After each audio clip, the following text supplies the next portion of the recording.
Kabar baik bagi PNS, mulai dari gaji ke-13 THR tahun 2022. Kabar baik bagi abdi negara atau pegawai negeri sipil terkait booster kinerja tahun 2022. Di dalam anggaran pendapatan dan belanja negara yang telah disahkan DPR RI tahun depan, PNS akan tetap mendapatkan pendorong kinerja dari pemerintah. Tidak hanya booster kinerja, diatur juga mengenai tunjangan hari raya dan gaji ke-13. Tapi untuk besaran kedua booster tersebut tidak sama seperti sebelum terjadinya pandemi COVID-19. Apalagi saat ini keuangan negara masih tersendat akibat pandemi yang tak kunjung usai. Diharapkan dengan pemberian THR dan gaji ke-13 bisa membantu konsumsi para abdi negara, khususnya konsumsi rumah tangga sehingga berdampak bagi pertumbuhan ekonomi. Pada tahun ini, para aparatur sipil negara menerima besaran THR dan gaji ke-13 hanya menghitung gaji pokok dan tunjangan melekat saja, sedangkan tunjangan kinerja tidak masuk dalam hitungan. Direktur Jenderal Anggaran Kementerian Keuangan, Isa Ratmawarta mengatakan, skema pemberian THR dan gaji ke-13 tahun depan tersebut sama dengan tahun ini. Di dalam RAPBN 2022, kebijakan untuk THR dan gaji ke-13 saat ini sama dengan tahun 2021.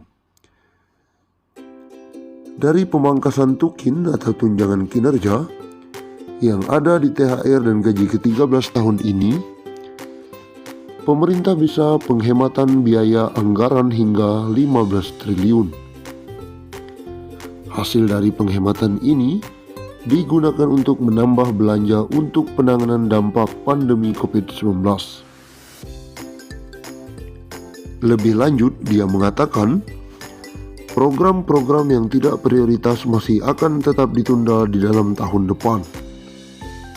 Dengan demikian, anggaran bisa difokuskan untuk membantu masyarakat hingga pelaku usaha yang paling terdampak. Kita masih harus mengantisipasi masalah kesehatan terkait COVID-19. Selama masih ditetapkan sebagai pandemi, pendanaan kegiatan-kegiatan untuk mengatasinya banyak harus disiapkan negara. Begitu juga kebutuhan pendanaan untuk mengatasi permasalahan sosial ekonomi yang ditimbulkannya. Tegas Isa, mantan Kabiro Asuransi era Bapepam LK ini. Melihat kondisi objektif ini, apakah tahun depan akan ada kebijakan gaji naik? Menjawab pernyataan ini, Menteri Pendayagunaan Aparatur Negara dan Reformasi Birokrasi, PAN RB Cahyokumolo menegaskan, dirinya belum bisa berkomentar lebih jauh terkait dengan hal ini. Pasalnya, saat ini kondisi keuangan negara masih berkonsentrasi untuk pembangunan infrastruktur kesehatan. Dan lanjutnya, layanan sosial akibat dampak pandemi COVID-19. Tahun depan, rekening PNS semakin tebal, gaji naik, dan berikut tunjangan.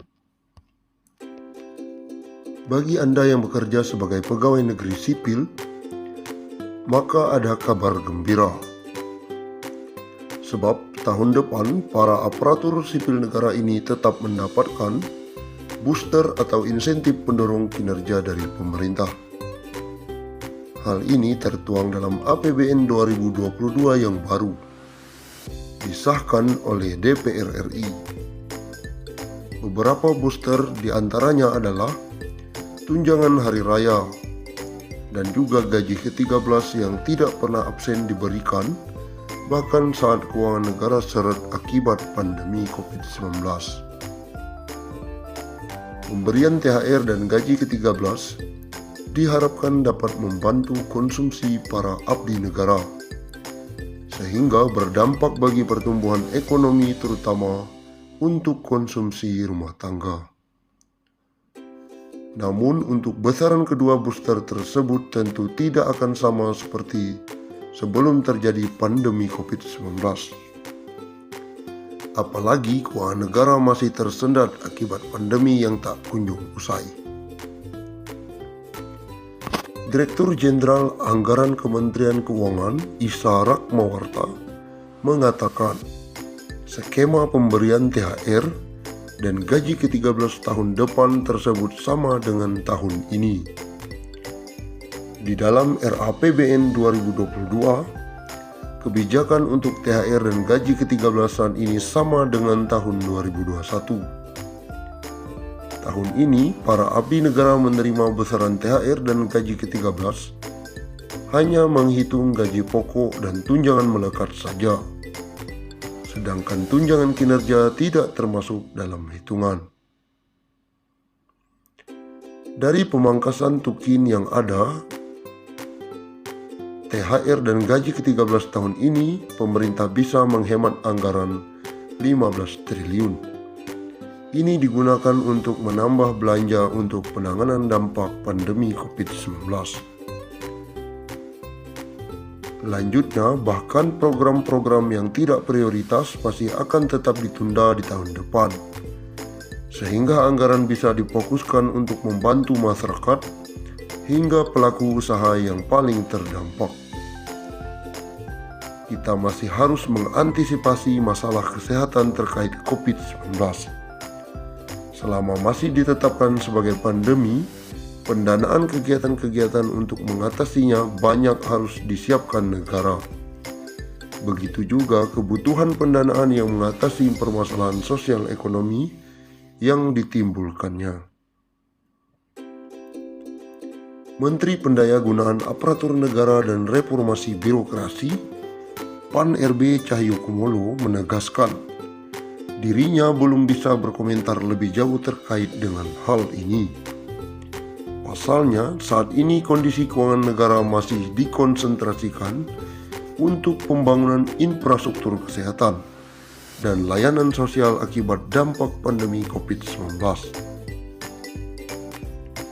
Belum bisa berkomentar karena pandemi COVID-19 masih menjadi skala prioritas negara, ujar Cahyokumolo.